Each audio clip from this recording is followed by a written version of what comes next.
terlindungi, Indonesia maju. Anak NTT terlindungi, NTT maju.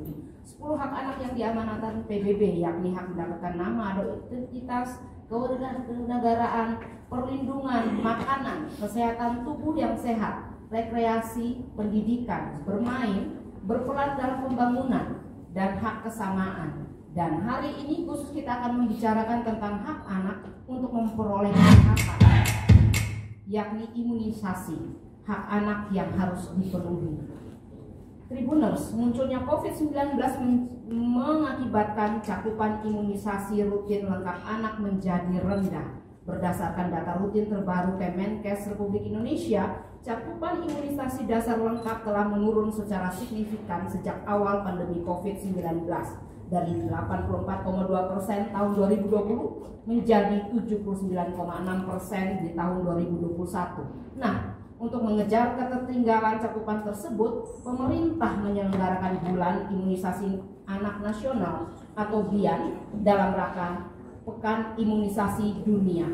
Nah, bagaimana cakupan imunisasi anak di Provinsi Nusa Tenggara Timur? Kita akan membahasnya hari ini 26 Juli 2022 dalam talkshow bertema imunisasi hak anak yang harus dipenuhi, persembahan UNICEF dalam rangka Hari Anak Nasional 2022. Dan hadir bersama kita siang ini yang pertama adalah PLT Kepala Dinas Kesehatan, Kependudukan dan Pencatatan Sipil Provinsi Nusa Tenggara Timur, EMA MF Simanjuntak, SKM MM MSCPH, yang akan mengikuti acara ini secara daring. Selamat siang Kakak Emma. Selamat siang. Baik, dan yang kedua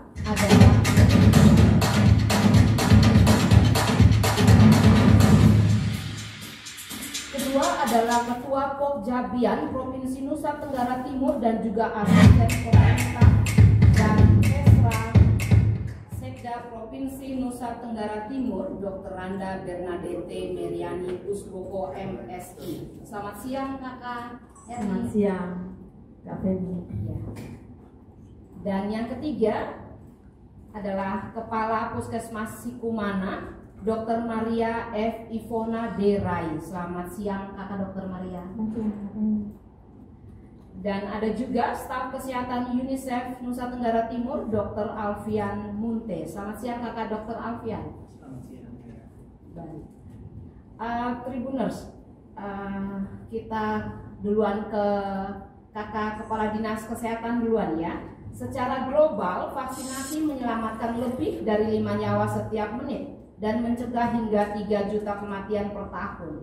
Dan hal ini menjadikan vaksinasi sebagai salah satu kemajuan paling signifikan dalam kesehatan dan pembangunan global. Dan vaksin yang disetujui WHO aman dan terbukti secara ilmiah efektif mencegah penyakit-penyakit seperti campak, rubella, polio, difteri, dan tetanus. Dan tanpa adanya semua vaksin ini, tentu anak-anak kita bisa terkena penyakit-penyakit berbahaya ini dan dapat berakibat kematian. Nah, Kakak Emma, di Nusa Tenggara Timur ini vaksin atau imunisasi apa saja ini yang diberikan kepada anak-anak Nusa Tenggara Timur, Kakak Emma? Halo? Kakak Emma bisa mendengar suara saya? Bulan Imunisasi Anak Nasional atau BIAN di Provinsi NTT dan secara nasional ada beberapa jenis imunisasi yang diberikan. Yang pertama itu untuk campak rubella atau kita dengar MR, measles dan rubella. Kemudian untuk cakupan imunisasi kejar, untuk campak rubella itu umur 9 bulan sampai dengan 12 tahun tanpa memandang status imunisasi. Kemudian target di BIAN ini juga kita sebut dengan target imunisasi kejar. Di situ ada imunisasi OPV polio, kemudian IPV polio, kemudian DPT, KB dan HIV. Itu umur 12 bulan sampai dengan 59 bulan. Itu bagi yang drop out atau belum mendapat imunisasi yang tadi kami sebut pada saatnya. Seperti itu. Baik, Kak Emma, kan data juga menjadi salah satu faktor penting nih terkait pelaksanaan bulan imunisasi anak nasional atau BIAN. Karena dengan data yang baik, benar dan tepat, maka perencanaan dan program pasti bisa akan terlaksana dengan baik nih, sehingga sasaran yang dicapai pun bisa terrealisasi dan tepat sasaran. Nah, sejauh ini Kak Emma, berapa banyak sih sasaran cakupan imunisasi yang akan dilaksanakan di Nusa Tenggara Timur ini, Kak Emma? Dan realisasinya juga sudah berapa banyak, Kak Emma? Ya, baik, untuk total sasaran di pelaksanaan BIAN Provinsi NTT, kami boleh menyampaikan sebanyak 2.117.881 anak yang harus mendapat imunisasi yang tadi kami sudah sebutkan jenis-jenisnya. Dan ditanyakan untuk capaian saat ini, kami boleh sampaikan untuk capaian campak rubella NTT di 38,2%. 38, berapa? Kemudian realisasinya berapa? 38,2% untuk campak rubella secara NTT. Kemudian untuk cakupan imunisasi kejah yang tadi kami sebut ada OPV, IPV, DPT, HB dengan HIV, itu kita baru mencapai 13,86%. Seperti itu. Baik, Kak Emma, ngomong soal imunisasi nih, soal BIAN di Nusa Tenggara Timur ini. Sejauh ini bagaimana nih tentang pembentukan Pokja BIAN? Ya, Pokja BIAN Provinsi NTT sudah terbentuk, demikian juga di kabupaten-kabupaten. Ketua Pokja BIAN kita Ibu Asisten 1, jadi ada di dekat Kak Novi. Mungkin nanti untuk Pokja BIAN bisa di Ibu Asisten 1. Ya. Kak Emma, tapi peran Dinkes sendiri dalam pencapaian cakupan vaksinasi bagaimana sejauh ini, Kak Emma? Ya, yang kami lakukan mulai dari pendataan sasaran, kemudian pelatihan tenaga-tenaga untuk melakukan pendataan dan juga pada saat pelaksanaan, kemudian kesiapan vaksinnya sendiri dan logistik, kemudian melakukan distribusi, dan kami juga melakukan pelatihan untuk pencatatan pelaporan melalui aplikasi yang diberikan secara nasional dari Kementerian Kesehatan. Jadi dari mulai persiapan sampai pelaksanaan dan evaluasi tadi kami bersama-sama dengan Ibu Asisten 1 sebagai Ketua Pokja BIAN bersama-sama melakukan monitoring evaluasi terhadap pelaksanaan BIAN. Jadi kita semua dari awal sudah bergerak bersama-sama. Tentunya memang ada kendala-kendala dalam pelaksanaannya, sehingga cakupan kita mungkin seperti yang tadi kami sampaikan belum cukup menggembirakan, paling tidak di atas rata-rata nasional. Kita masih di bawah rata-rata nasional. Baik, terima kasih Kak Emma. Nanti kita akan kembali ya Kak Emma ya. Sekarang saya ke Ketua Pokja BIAN dulu Kak Emma. Ya. Kak Erni, kan kita tahu bahwa tahap pertama BIAN ini pada bulan Mei 2022 itu untuk wilayah Sumatera, Kalimantan, Sulawesi, Nusa Tenggara, Maluku dan Papua. Sementara yang tahap 2 menurut catatan itu akan berlangsung bulan Agustus itu di Jawa dan Bali ya Kak Erni ya. Gimana untuk di NTT ini Pokja BIAN kita memang sudah terrealisasi sesuai dengan bulan Mei atau malah kita lebih awal Kak Erni? Ya. Baik, terima kasih Kak Femi dan para pendengar atau pemirsa di mana saja berada. Kalau kita berbicara tentang BIAN, bulan imunisasi anak nasional ya, sesungguhnya itu adalah suatu kesempatan bagaimana kita memberikan fondasi yang kuat bagi anak-anak bangsa sebagai aset. Dan terkait dengan hal ini maka Gubernur melalui perpanjangan tangannya telah dibentuk Pokja BIAN. Dalam Pokja BIAN itu dengan SK Gubernur telah lahir pada bulan Februari tahun 2022. Namun kerja-kerjanya telah dimulai sebelum keluarnya SK tersebut, dan di dalam SK tersebut melibatkan banyak pihak, yakni pemerintah sendiri melalui SK gubernur tersebut ada pemerintah, yakni misalnya ada asisten satu di dalamnya sebagai ketua Pokja saya sendiri. Kemudian di dalamnya juga ada Dinkes, juga ada LSM NGO seperti adanya Bapak Alfian, juga ada Ikatan Dokter Anak, ada perawat, ada LSM SRNA, bahkan ada perawat PWI. Dan kerjasama kita itu banyak sekali untuk pertama, untuk mengkampanyekan tentang pentingnya imunisasi itu bagi anak.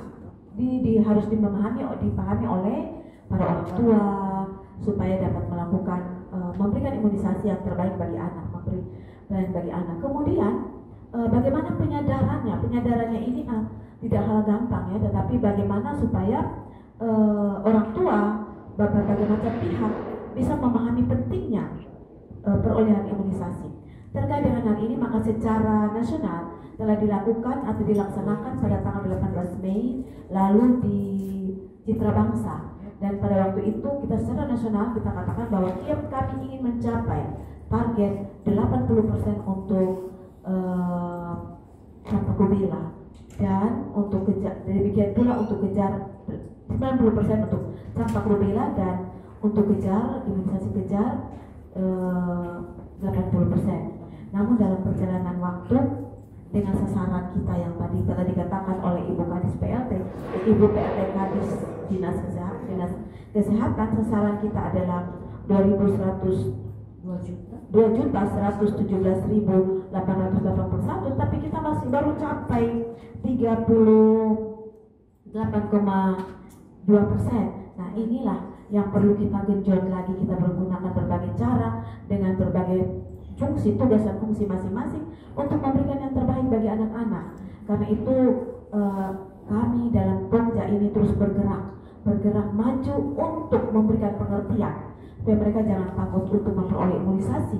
Karena imunisasi bukan kemarin memang kita terkejar karena berkaitan dengan COVID, tetapi setelah COVID reda, maka tugas kita adalah bagaimana supaya cakup target yang telah kita katakan tadi dapat dicapai bukan berarti bahwa semua lini atau semua yang terlibat dalam Pokja tersebut, bahkan di luar dari Pokja, bisa membantu untuk menggerakkan pengertian bagi orang tua untuk membawa anak-anaknya ke tempat imunisasi, baik itu di sekolah, baik itu di pusat-pusat pelayanan lainnya, di puskesmas, di rumah sakit, atau pada dokter-dokter praktek, atau di mana saja berada. Yang paling penting, anak-anak dapat terlayani. Anak-anak dapat terlayani, salah satu haknya, apalagi kita memperingati hari anak nih, hak anak mesti terlayani dengan baik, terutama hak untuk memperoleh pelayanan kesehatan. Nah, ini luar biasa ya, berarti Nusa Tenggara Timur dicanangkan 18 Mei, tapi kita sudah mulai Februari, SK-nya sudah Februari, kerjaannya sudah Januari ya.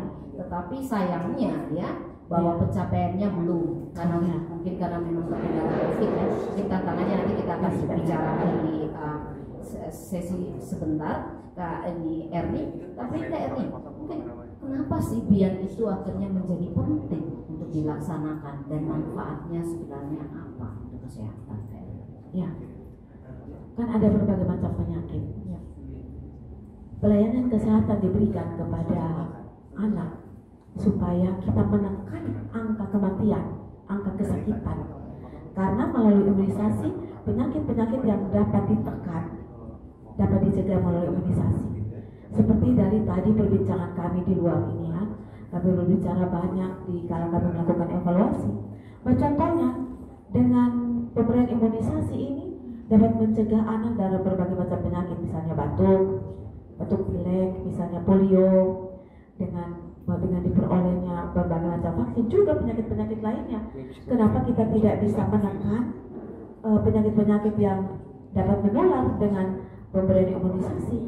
Maka inilah kesempatan kita memanfaatkan bulan imunisasi ini untuk mempentingkan anak-anak kita, sasaran kita atau aset kita untuk tidak mudah tertular penyakit-penyakit yang dapat diatasi melalui imunisasi. Itulah pentingnya imunisasi itu diberikan kepada mereka. Ya. Tapi sejauh ini kerja-kerja Pokja melihat keterlibatan masyarakat bagaimana nih untuk kegiatan dia? Ya, yang pertama kan anak-anak yang menjadi sasaran adalah anak-anak usia sekolah. Ya.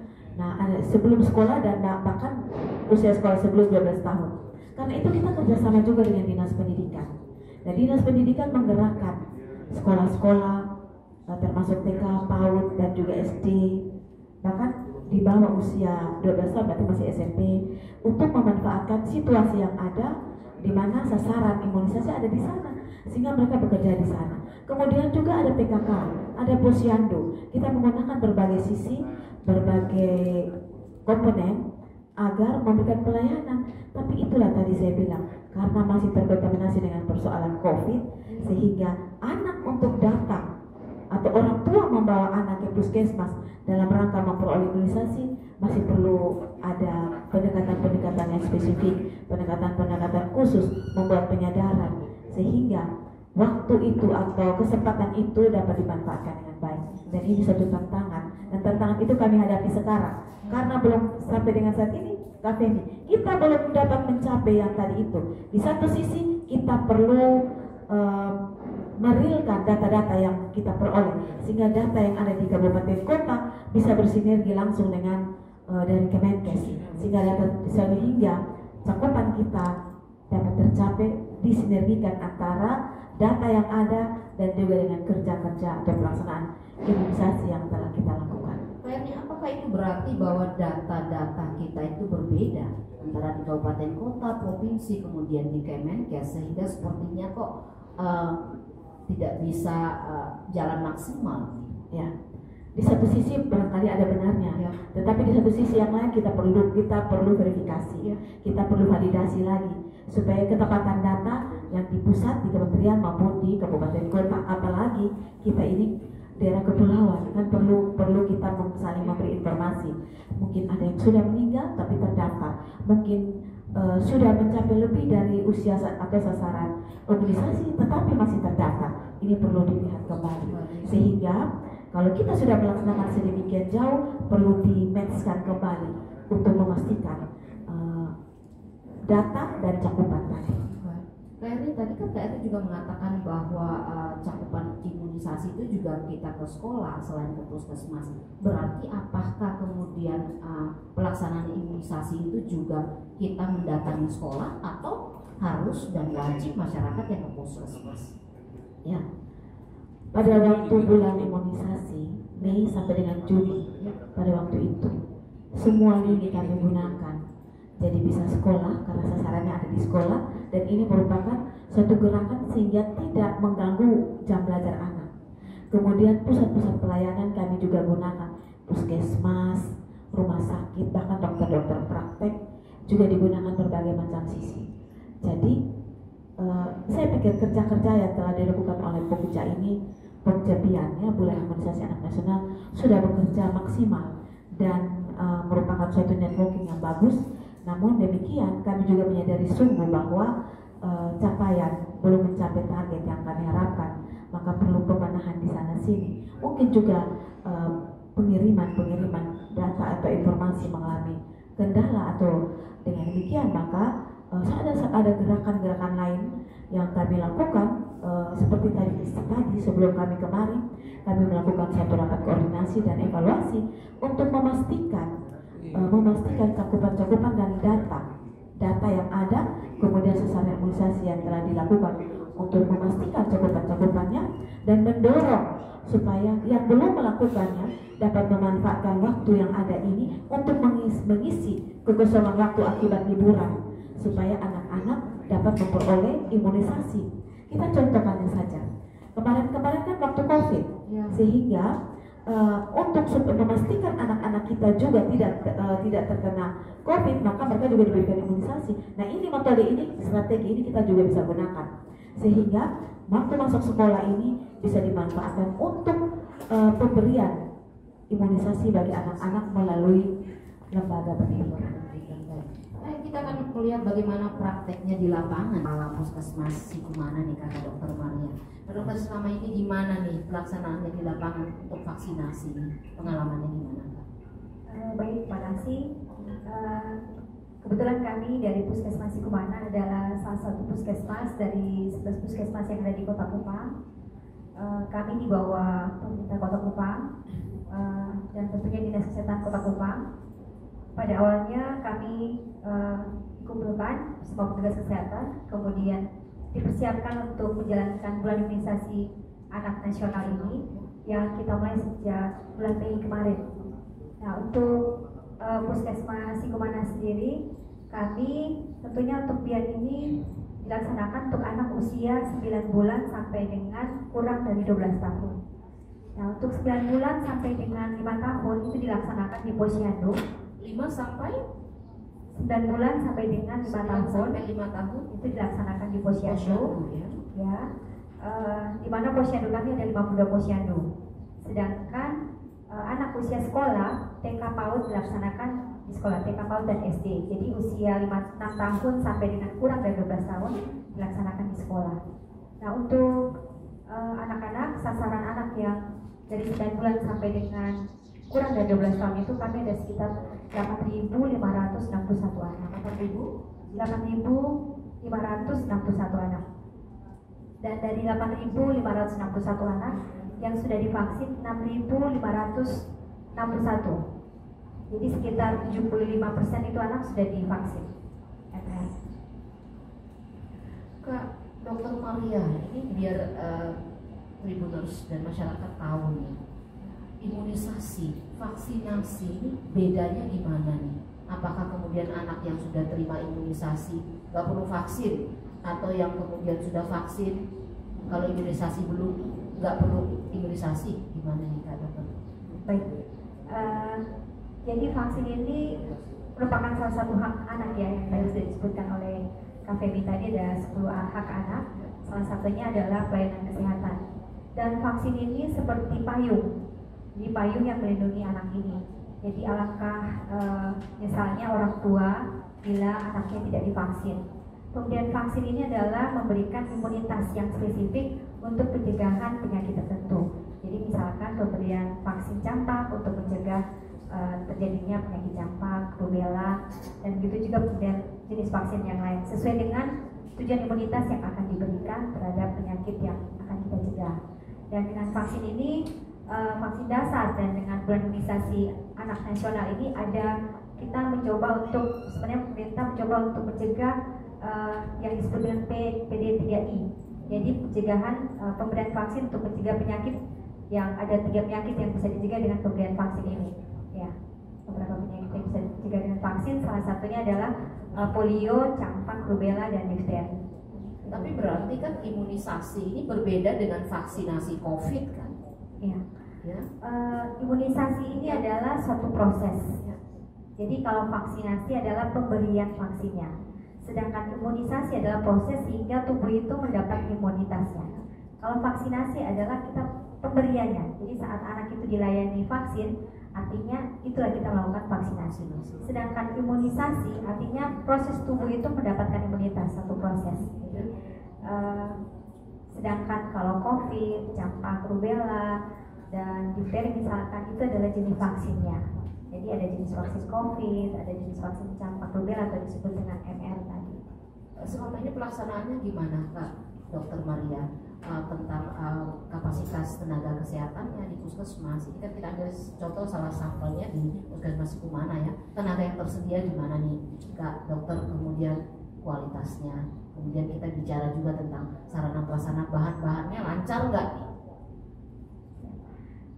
Untuk pelaksanaan di puskesmas, sebelumnya kami melakukan sosialisasi untuk tenaga kesehatan di puskesmas terkait pelaksanaan BIAN ini. Kemudian kami menyiapkan tenaga kesehatannya, berapa orang yang akan turun. Kita melihat dari sasaran yang ada di Posyandu, ada 52 Posyandu dan ada 27 sekolah yang harus kami layani. Nah, di situ kami melakukan penjadwalan, membuat penjadwalan sesuai dengan sasaran vaksin yang ada di Posyandu maupun di sekolah. Kemudian kita melihat kalau dari posyandu kita sudah ada jadwal tetap dari tanggal 2 sampai dengan tanggal 25 setiap bulannya. Kemudian di sekolah kita melakukan koordinasi dengan pihak sekolah, tentunya dengan sekolah-sekolah yang ada di wilayah kerja Puskesmas Sikumana. Kebetulan kami di Puskesmas Sikumana ada 6 kelurahan yang menjadi wilayah kerja kami, yaitu Kelurahan Ekolan, Kelurahan Oipura, Kelurahan Sikumana, Kelurahan Patukoa, Kelurahan Kolhua, dan Kelurahan Belong. Nah, kami melakukan koordinasi dengan membuat surat pemberian informasi pada sekolah bahwa akan melakukan pelaksanaan dian untuk anak usia 6 tahun sampai dengan kurang dari 12 tahun. Dan kami juga membuka pada surat untuk koordinasi itu meminta data berapa jumlah anak yang ada di setiap sekolah. Dengan data itu kami menyiapkan tenaga kesehatan yang akan turun ke lapangan. Dan untuk logistik kami sudah disiapkan dari Dinas Kesehatan, dan tentunya tahapnya itu dari Dinas Kesehatan Provinsi ke Dinas Kesehatan Kota Kupang. Lalu sesuai dengan data sasaran yang akan kami layani, kami mendapatkan logistik vaksin tersebut. Dokter Maria, untuk kegiatan imunisasi ya, bagaimana caranya pengontrolan terhadap si penerima vaksin itu?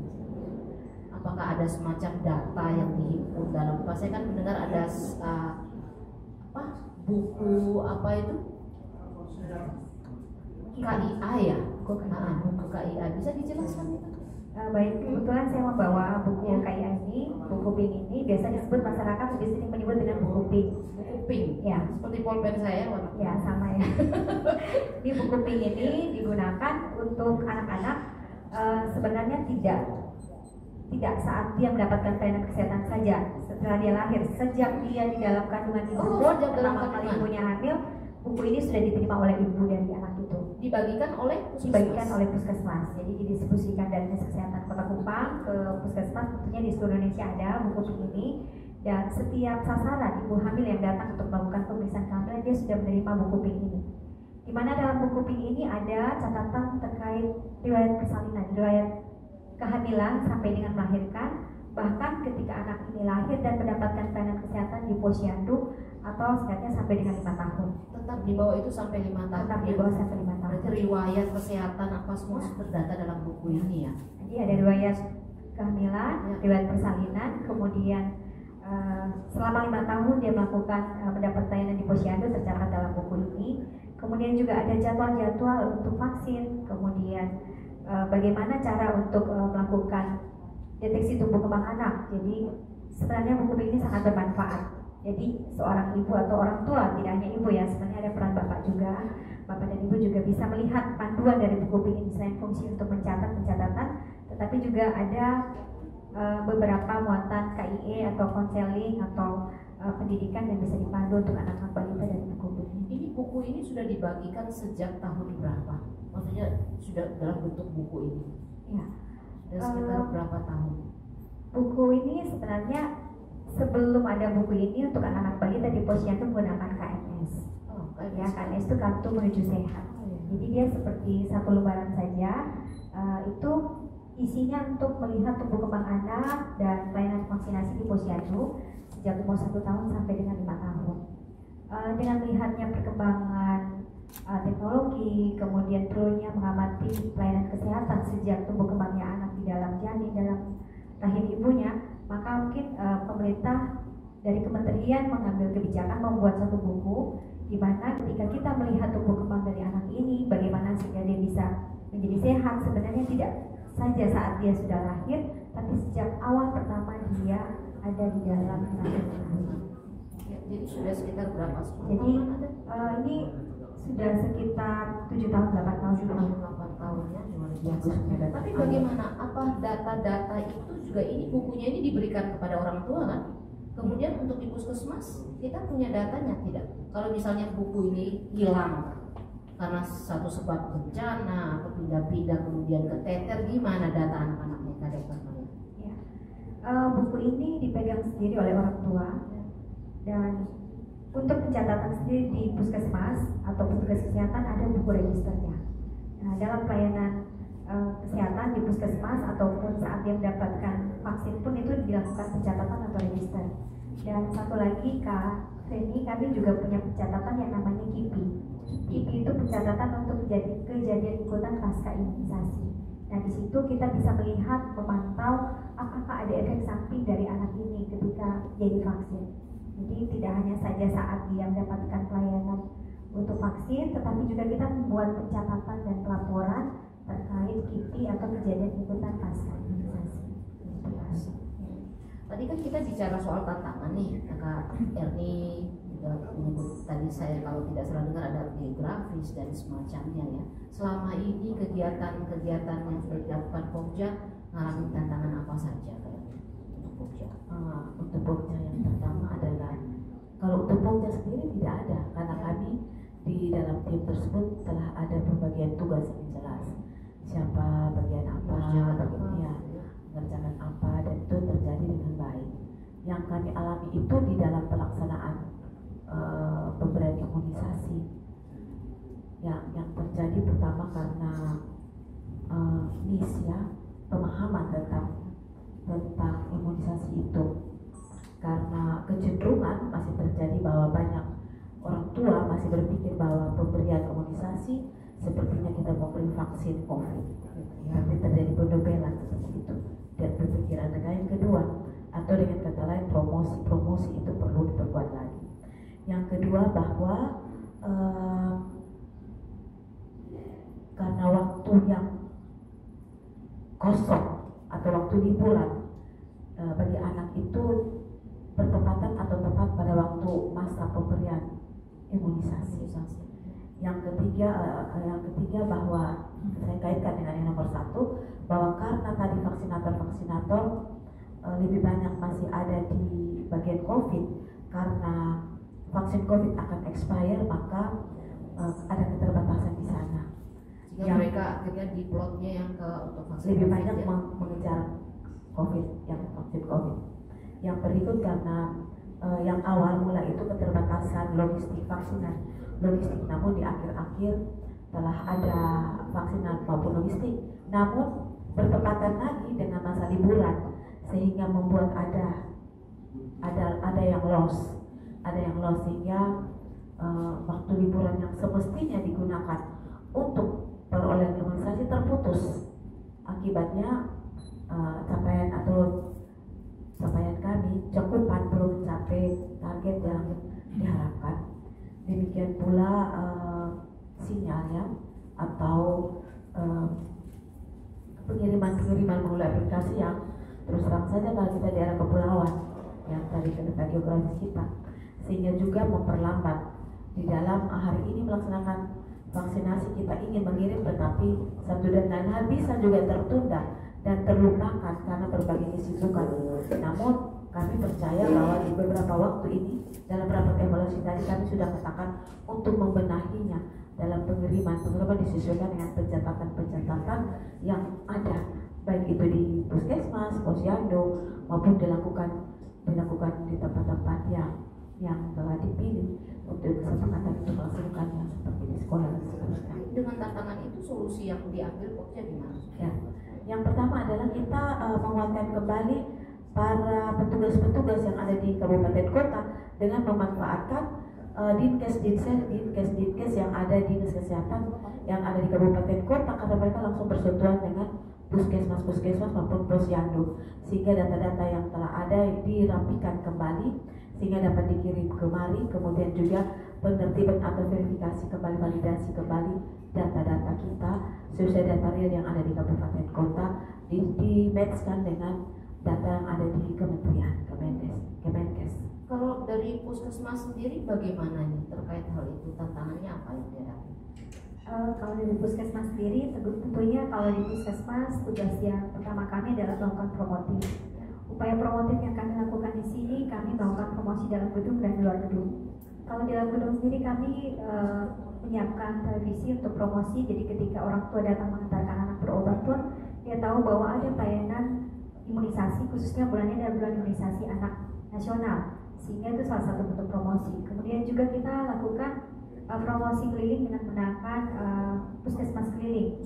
Ya, lalu kita membuat, karena sekarang eranya sudah lebih dengan lebih canggih, maka kita menggunakan media sosial, membuat satu film durasi pendek lewat YouTube. Kemudian kita membuat penjadwalan imunisasi di mana setiap petugas puskesmas di puskesmas Sikumana itu wajib memuat di dalam story WA-nya terkait jadwal pelayanan vaksin, baik yang untuk vaksin COVID maupun untuk vaksin pada anak-anak.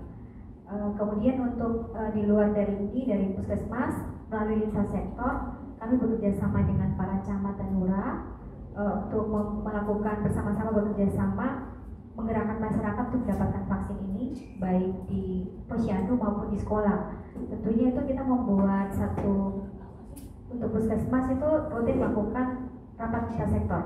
Nah, lintas sektor itu kami mengundang para camat, para lurah yang ada di wilayah kerja kami, pihak sekolah dan perwakilan kader, sehingga kita bisa menghimpun mereka dan buat satu kesepakatan untuk bisa mencapai target dari sasaran untuk pelayanan vaksin ini.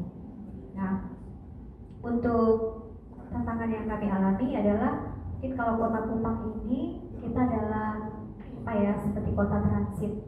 Jadi itu salah satu masalah anak yang saat ini datang ke posyandu misalkan sudah datang, nah mungkin karena pengaruh COVID atau dia berpindah-pindah tempat, jadi sebelumnya dia tinggal di daerah kelurahan ini, kemudian dia pindah lagi ke kelurahan yang lain atau kembali ke kabupaten asalnya.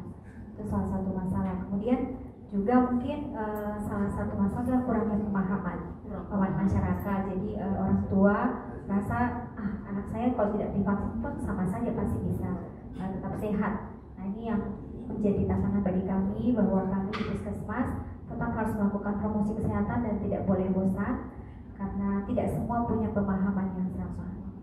Dokter Maria, tadi kan Kak Dokter Erni juga mengatakan bahwa tantangannya lain adalah bahwa pemberian imunisasi itu tidak tepat waktu ya, karena ada beberapa tantangan lainnya, jadi tidak tepat waktu. Apakah itu kemudian menjadi persoalan terhadap anak itu kalau dia mendapatkan vaksin tidak tepat waktu? Dampak kesehatannya ada atau bagaimana? Sudah dijadwal harus ini, kemudian karena ada berbagai satu dan lain hal kemudian digeser, itu gimana? Ya.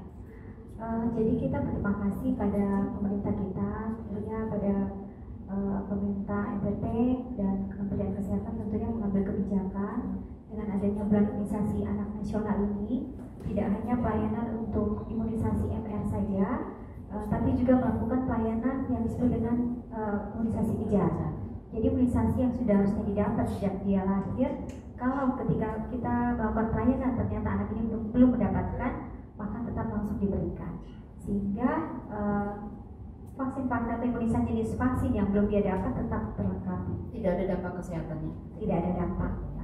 Dan itu yang salah satu tantangan juga, masyarakat mungkin orang tua takut ketika anaknya hari ini harus mendapatkan vaksin 2-3 jenis vaksin misalkan, dan itu berdasarkan keterangan dari dokter ahli, dokter spesialis anak bahwa tidak menjadi masalah kalau dalam satu waktu yang sama berikan pelayanan vaksin sebanyak 2-3 jenis vaksin ya. Nah dokter, kan ini ada survei dari Kemenkes dan UNICEF tahun 2020 ini, mereka menunjukkan bahwa setengah dari orang tua dan pengasuh itu enggan membawa anaknya untuk ke fasilitas kesehatan karena takut tertular COVID katanya, seperti itu. Ini dialami juga tidak ketika dalam pemberian imunisasi? Betul sekali. Orang tua takut tentunya, apalagi kita sendiri dari pihak kesehatan terus mewanti-wanti jangan keluar rumah, tapi satu sisi ayo ke tempat, ayo ke puskesmas mau divaksin. Ya, itu tentunya juga menjadi salah satu masalah. Tapi itu tadi ada salah satu kebijakan terkait posyandu bahwa di era new normal ini atau di era pandemi, anak tetap harus dibawa ke posyandu sampai dengan usia 5 tahun. Dan kami berterima kasih atas dasar kebijakan dari Kementerian Kesehatan itu bahwa mengatur bahwa sekalipun kita berada di era pandemi, anak tetap harus dibawa ke posyandu sampai dengan usia 5 tahun. Dan terdapat di dalamnya juga salah satu hak anak mendapatkan pelayanan kesehatan, sekalipun normal sebagai manusia takut, tetapi akan lebih gawat lagi kalau dia tidak mendapat payung kesehatan dengan vaksinasi. Payung yang vaksin itu ya, tadi dokter Maria mengibaratkan vaksin itu seperti payung ya, seperti itu dokter Maria. Tapi dokter Maria bisa menjaminkan bahwa di setiap fasilitas kesehatan itu akan menerapkan prokes ya, sehingga orang tua jangan takut ketika membawa anaknya untuk diimunisasi ya. Ya. Tentunya sejak adanya pandemi, setiap fasilitas kesehatan termasuk posyandu adalah ujung tombak layanan dari puskesmas, itu sudah menetapkan protokol kesehatan. Dan salah satu contohnya di pelayanan di posyandu, setiap anak yang datang untuk mendapatkan pelayanan di posyandu untuk mengukur status gizi, mendapatkan pelayanan imunisasi, salah satu contohnya dia harus membawa sarung sendiri-sendiri. Jadi masing-masing anak membawa kain sarung untuk ditimbang sendiri. Bawa sarung. Ya, itu dari pihak keluarga atau dari anak orang tua ini. Sedangkan tentunya kalau kader, 5 meja kader ini mereka tentu menetapkan protokol kesehatan dengan masker, kemudian facial, kemudian hand sanitizer. Demikian juga dengan petugas kesehatan. Yang uniknya pada anak-anak selalu kita sampaikan bahwa mereka harus membawa sarung masing-masing. Dan setelah ditimbang mereka boleh kembali. Yang sebelumnya mereka tetap berkumpul untuk mendapatkan konseling atau penjelasan kesehatan dari petugas kesehatan, sekarang begitu dia ditimbang, mendapatkan pelayanan 5 meja sampai dengan vaksin dan konseling, dia boleh pulang duluan. Tidak ada kekhawatiran itu ya.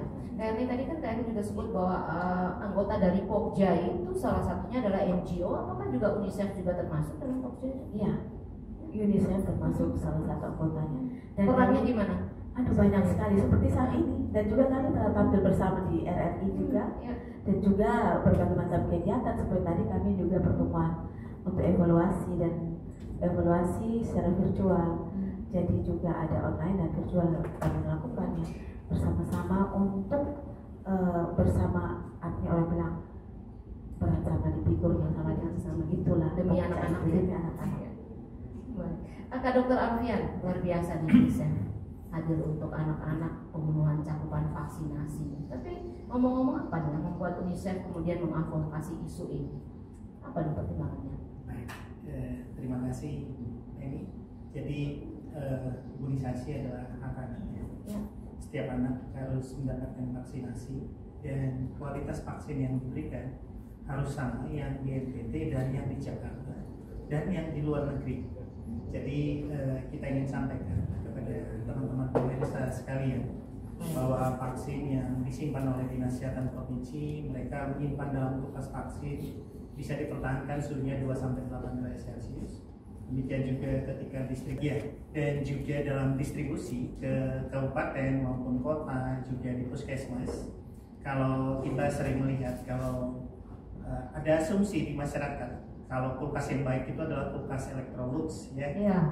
Tapi kulkas di puskesmas itu pakai kulkas yang warna biru, ya. Bentuknya apa ini gitu. Kulkas itu kulkas ajaib, ya. Kalau anak-anak sukanya Aladin, kalau kita bilangnya itu ya kulkas Aladin. Kenapa? Ketika jadi pemerintah juga sudah memikirkan ketika listrik terputus, kulkas itu bisa mempertahankan suhu 2-8 derajat Celcius selama 3 kali 24 jam. Masih sampai 3 kali 24 jam Iya. ketika listrik. Iya. Lalu ketika teman-teman puskesmas membawa dari puskesmas ke posyandu, dia juga menggunakan callbox yang bisa mempertahankan suhu 2-8 derajat Celcius. Jadi selama ini juga dalam vaksinasi COVID kita bisa melihat ya, demikian juga vaksinasi PIAN, kasus ikutan pasca imunisasi yang tiba-tiba ada efek sampingnya itu mudah-mudahan tidak terjadi. Yang bisa kita sampaikan kepada teman-teman semua bahwa pemerintah provinsi sudah menjaga vaksin dengan baik, ya, dan juga kepada masyarakat, ya, bahwa semua petugas sudah mendapatkan vaksinasi sampai booster sebanyak 3 kali. Jadi tidak perlu takut lagi. Yang jadi masalah adalah vaksinasi PIAN ini adalah untuk menutup gap vaksinasi yang belum lengkap di kabupaten kota. Jadi ada tadi sudah disampaikan ada vaksin MR, ya, vaksin measles rubellanya atau vaksin campak ini. Kalau anak-anak tidak dapat vaksinasi campak, biasanya anaknya akan lebih sering terkena diare. Kalau dia diare terus-menerus, berat badannya akan turun. Lalu dia akan di bawah garis merah. Pada akhirnya dia akan stunting. Lalu selain daripada itu juga, pada anak yang tidak dapat imunisasi campak ini, biasanya anaknya kalau kena batu, jatuhnya pneumonia atau pneumonia berat yang bisa kita lihat pada COVID vaksinasi. Makanya di awal juga anak tidak dapat jadi target duluan karena vaksinasinya asumsinya sudah lengkap. udah dapat vaksin. Studi katakan pada negara-negara yang lakukan vaksinasi MMR ataupun MR itu kasus COVID-nya lebih rendah pada anaknya. Itu bisa kita lihat pada di Hong Kong pada anak-anak yang tidak diberikan lagi vaksin MR dan MMR itu kasus COVID pada anaknya lebih tinggi. Dan vaksin rubella yang diberikan di sini sebenarnya itu kalau ada kasus juga rubella itu biasanya ada demam lalu ada ruam. Nah sebenarnya kalau pada anak dia hanya batuk pilek biasa. Yang jadi masalah ketika dia pulang ke rumah lalu biasanya tertularnya dengan droplet lalu kena pada ibunya yang lagi hamil. Pada ibu hamil biasanya pada trimester pertama itu akan menular lewat plasentanya lalu yang terjadi bayi lahir dengan teratogenik. Apakah bisa bayinya bisa lahir dengan Iya, jadi bayinya bisa buta, bisa tuli, lalu bisa keguguran, dan ada banyak yang terjadi. Kalaupun lahir cacat ataupun angka kematian bayinya tinggi. Jadi teman-teman sekalian pemirsa ya, cakupan masih 38%. Jadi adalah tugasnya kita baik puskesmas maupun teman-teman di posyandu. Kita dari dinas kesehatan maupun pemerintah provinsi tidak mampu melakukan ini tanpa peran serta masyarakat datang ke posyandu. Datang ke posyandu itu tentunya harus ada peran aktif baik dari kader daripada orang tua untuk datang.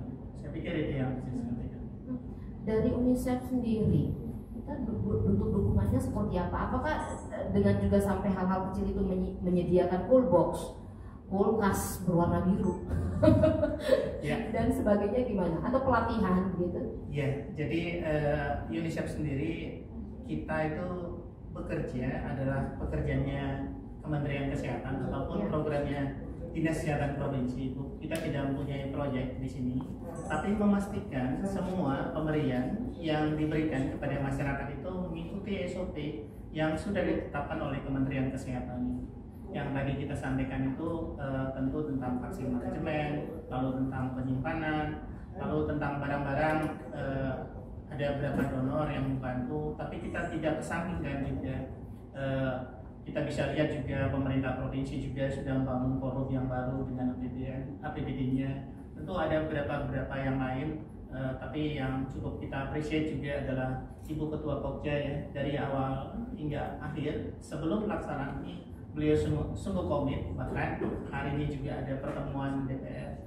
Tapi seperti tadi yang kita sampaikan, harus ada peran serta masyarakat, bukan peran UNICEF. Jadi perannya masyarakat kita harapkan untuk datang ke posyandu untuk divaksinasi. Mari ada vaksinasi MR, ada vaksinasi DPTHB, ada polio. Teman-teman, mari kita datang. Ini ada pos Kupang di sini. Kalau hanya didengar, tidak memberikan, kalau obat ada efek sampingnya, tidak ada gunanya. Jadi itu yang saya sampaikan. Kakak Dokter Alfian, tadi kakak dokter mengatakan bahwa UNICEF memastikan agar semua proses itu dapat berjalan dengan baik. Bentuk memastikannya seperti apa? Apakah seperti tim apa ya, orang bilang audit? Ya audit gitu, lihat sudah belum nih dilaksanakan. Gimana nih caranya? Baik, jadi kita bekerja sama dengan Kementerian Kesehatan. Sebelum dilakukan ini kita juga ada sosialisasi, memanggil semua petugas kabupaten kota, lalu dilatih, lalu bersama pemerintah provinsi juga melakukan monitoring, bersama WHO juga melakukan monitoring. Jadi tidak hanya UNICEF sendiri, tapi ini adalah pekerjaan bersama antara pemerintah provinsi dan Kementerian Kesehatan. Kita tidak melakukan audit, tapi memastikan SOP standar yang sudah ditetapkan itu dilakukan dengan baik. Misalnya pada vaksin itu, misalnya yang lama kalau kita lihat, ya mudah-mudahan dalam vaksinasi COVID pada awalnya ya, orang takut kalau nanti kalau sudah divaksin saya bagaimana ini, begitu kan. Jadi ada yang namanya kontrol vaksin. Di situ ada vaksin PR monitor. Ketika dia berubah suhu, dia akan berubah warna. Hal ini tidak akan dipakai. Semua petugas di kabupaten kota dan di puskesmas itu sudah dilatih. Ibu Mariani memastikan. Jadi semua berperan serta. Jadi peran sertanya itu dari aparat, artinya dari pemerintah, dari tingkat provinsi, kabupaten, puskesmas, posyandu, ibu kader pun tahu. Jadi hal ini salah satu cara, tapi kesulitan kita tahu, tapi masyarakatnya masih terbatas. Dan tadi Ibu Pokja juga sudah pastikan bersama Ibu Emma, logistiknya sekarang ada, 100% ada. Mari datang, mari vaksinasi. Itu aja. Menggerakkan masyarakat. Iya, dan mudah-mudahan angka stunting akan turun di Provinsi NTT, angka kematian anak juga akan turun di Provinsi NTT. Tapi hasil monitoring dari UNICEF sendiri terhadap SOP itu gimana hasilnya? Apakah mereka sudah berjalan dengan baik? Hanya karena masyarakat saja atau mungkin ada masukan nih untuk pemerintah? Baik, iya. Jadi setiap kabupaten kota berbeda, setiap puskesmas berbeda. Tapi dalam vaksin manajemen itu berjalan secara kontinu, Ibu, ya. Dan bisa kita sampaikan bahwa pemerintah provinsi sudah sangat baik, ya, sudah sangat baik. Artinya kalau kita lihat juga dalam laporan kasus ikutan pasca imunisasi di Provinsi NTT dibandingkan provinsi lain di Indonesia itu lebih kecil, jadi cukup baik. Jadi saya pikir pemerintah provinsi sudah berjalan dengan baik, ya. Jadi yang sangat penting adalah mari bagaimana anak-anak ini datang. Mari ibu-ibu, bapak-bapak juga selain daripada vaksinasi Ian dan Emma ini kita juga sampaikan vaksinasi booster yang 3 kali juga. Mari datang ke posyandu. Teman-teman puskesmas sudah siap, vaksinnya 100%. Pemerintah dinas kesehatan juga sudah siap. Itu aja. Dan tenaga kesehatannya juga sudah siap semua. Sudah siap. Dan hasil monitor semua juga cukup baik. Itu yang bisa sampaikan. Baik, terima kasih Kak Dr. Alfian. Tadi kan kita bicara juga tentang tantangan yang dihadapi oleh Pokja, kemudian oleh Puskesmas dan juga Kakak Emma. Halo, Kak Emma. Halo. Ya, halo. Kak Emma. Ini tadi kita sudah bicarain soal tantangan nih dari Pokja dan dari Puskesmas. Dari Dinkes sendiri tantangannya apa nih Kak Emma? Ya, boleh kami sampaikan? Ya, silakan. Belum optimalnya upaya provokasian menjadi kendala-kendala yang kita hadapi. Kemudian persepsi masyarakat untuk penolakan Dian yang kadang-kadang dianggap sebagai vaksin COVID-19, padahal berbeda. Kemudian penentuan sasaran kejar yang kita sampaikan targetnya itu belum semua kabupaten kota mengikuti dari sasaran yang valid. Tadi mungkin sudah disampaikan oleh Pokja bahwa kita punya kesempatan untuk menyampaikan data kesehatan yang kita butuhkan adalah penetapan dari bupati kepala daerah, sehingga target proyeksi yang diberikan kita koreksi menjadi target sasaran yang berbeda. Kemudian awalnya memang keterbatasan logistik yang tidak disertai yang pengiriman vaksin tidak disertai logistik awal dari pelaksanaan. Berikut pelaksanaan imunisasi kita tidak optimal dilakukan karena vaksinator sudah melakukan vaksinasi COVID-19. Jadi kadang-kadang menjadi alasan dari rendahnya cakupan kita seperti itu.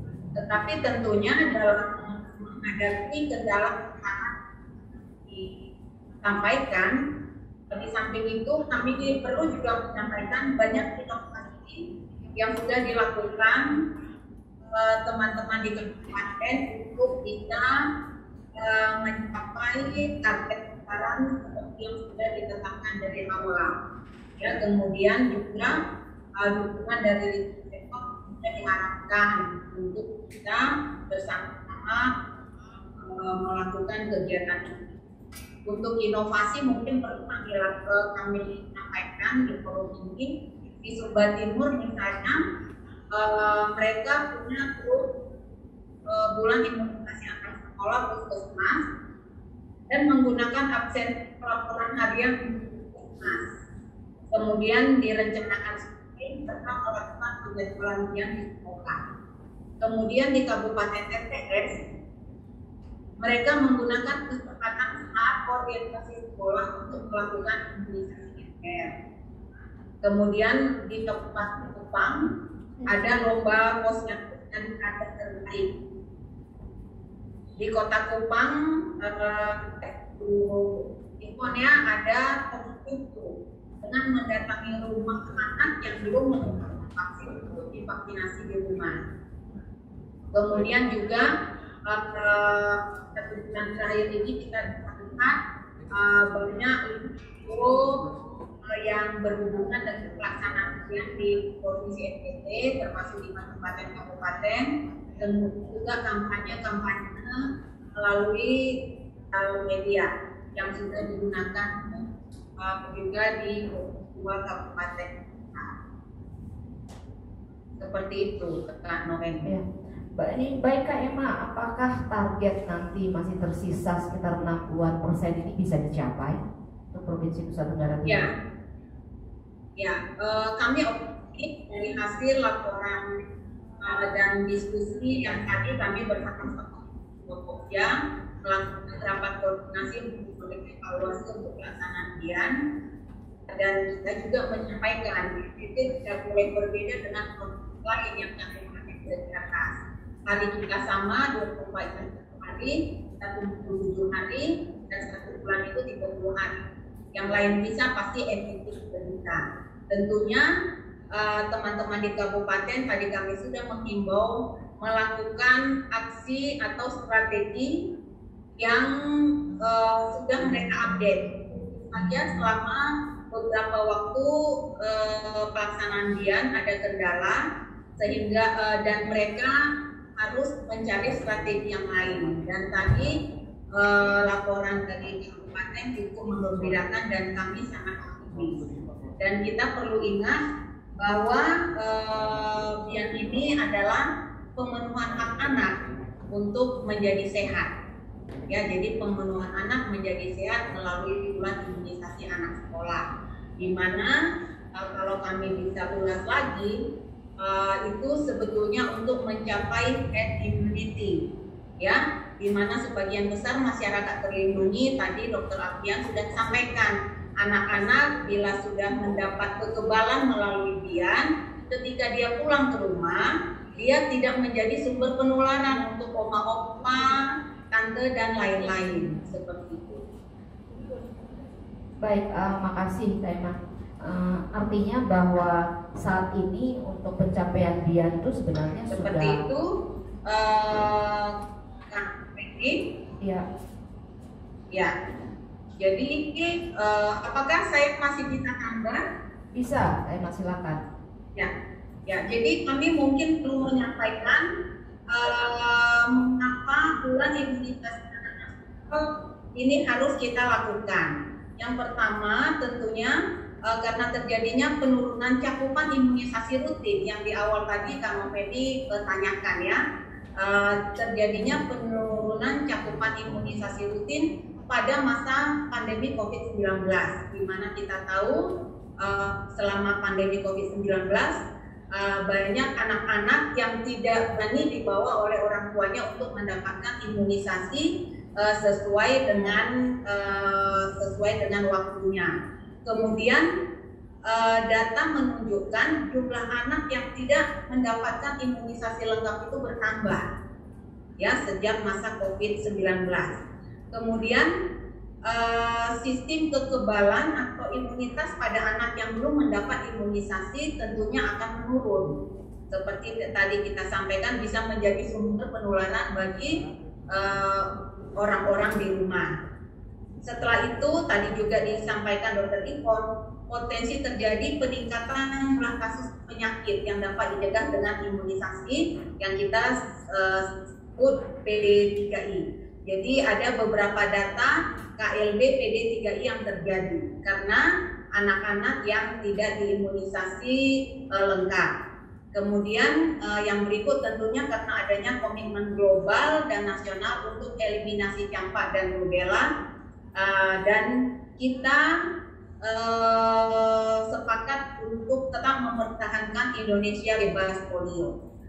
Jadi kalau kita lihat dari alasan-alasan mengapa bulan imunisasi anak nasional dilakukan, tujuannya adalah untuk mencapai dan mempertahankan kekebalan populasi yang tinggi ya untuk anak-anak Indonesia. Jadi menghentikan transmisi virus campak dan rubella untuk semua kabupaten wilayah di Indonesia dan NTT khususnya, sehingga kita nantinya lebih jauh bisa mendapatkan sertifikasi eliminasi campak dan rubella pada tahun 2026. Harapannya seperti itu. Selanjutnya mempertahankan Indonesia bebas polio dan mewujudkan eradikasi polio global pada tahun 2026 serta mengendalikan penyakit difteri dan pertusis yang tadi sudah disampaikan apa bahayanya jika hal ini tidak kita lakukan. Demikian Kak Novemi, kami kembalikan. Baik, makasih Kak Emma. Artinya bahwa target NTT untuk cakupan vaksin 2 juta lebih ini akan bisa kita penuhi ya. Tadi sudah disampaikan Kakak Dokter bahwa Kakak Dokter Alfian bahwa semuanya sudah siap, tenaga kesehatan siap, bahan-bahan vaksin siap, kualitas tenaga kesehatan pun siap, dan dari pemerintah juga dari Pokja juga sudah Pokja Bian juga siap untuk merealisasikan target. Hanya tinggal sekarang bagaimana orang tua bisa ikut serta berpartisipasi untuk membawa anaknya ke tempat-tempat vaksinasi itu ya. Closing statement nih sekarang dari pertama mungkin dari Kakak Ketua Pokja Bian Provinsi Nusa Tenggara Timur, silakan Kak. Baik, selamat Hari Anak seluruh Indonesia, khususnya buat anak-anak NTT. Anak adalah aset, karena itu harus dijaga, dilindungi, dan diberikan yang terbaik bagi mereka. Manfaatkan kesempatan untuk memperoleh imunisasi. Itu adalah investasi masa depan untuk menjadi payung untuk memayungi langkah anak ke depan saat ini dan selamanya. Selamat Hari Anak.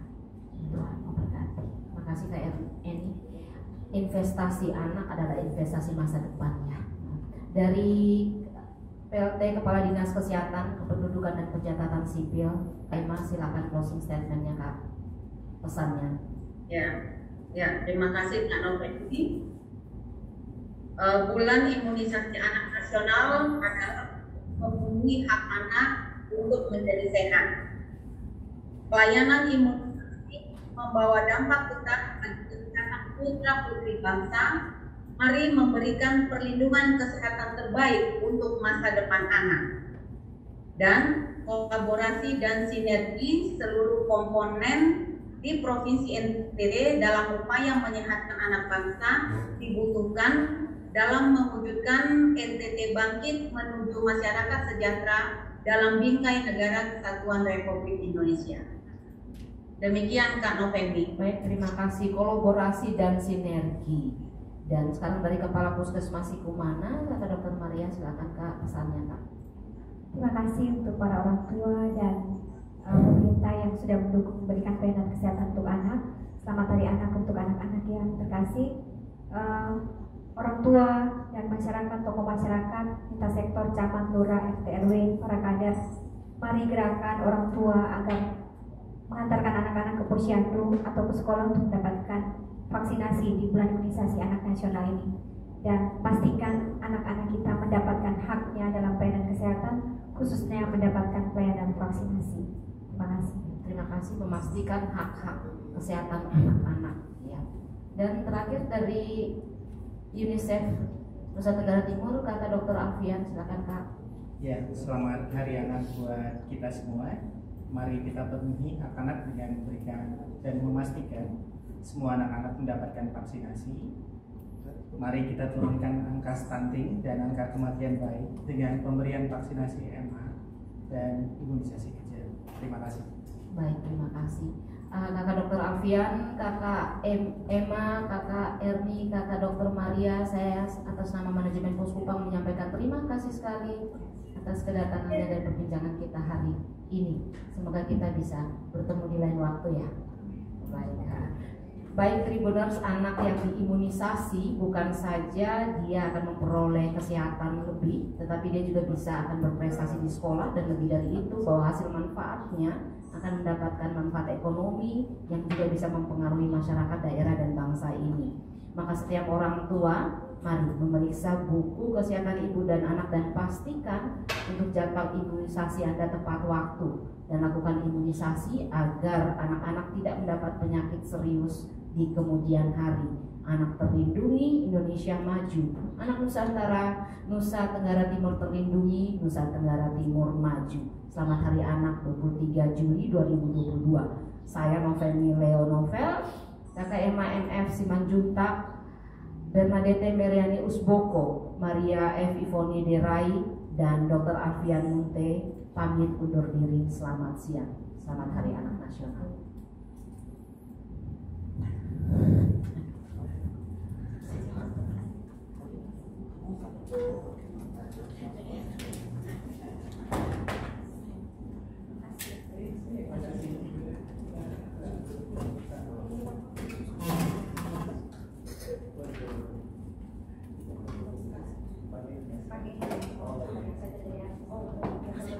Bisa kita fokus di sini sedikit kok.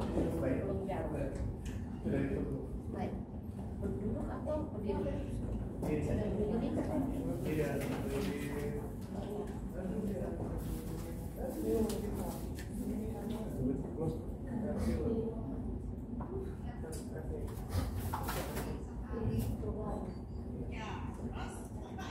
Iya.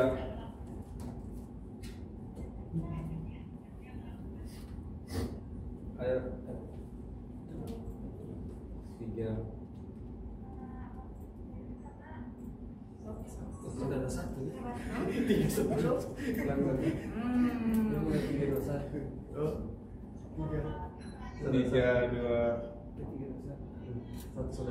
Dalam frame bisa? Dalam frame foto bisa? Boleh capture ya. Kita capture ya. Sekali lagi, Pak. Ibu 3. Sudah ya? Dalam itu sudah on. Udah tinggi banget nih kalau dalam frame. Bentar ya.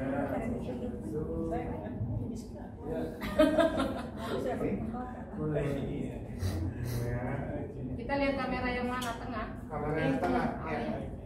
Caranya adalah sebentar ya, saya tahu caranya dulu ya. Full screen. FM. Sudah. Full screen. Iya, sudah. Oke, mantap sekali. Terima kasih. Terima kasih.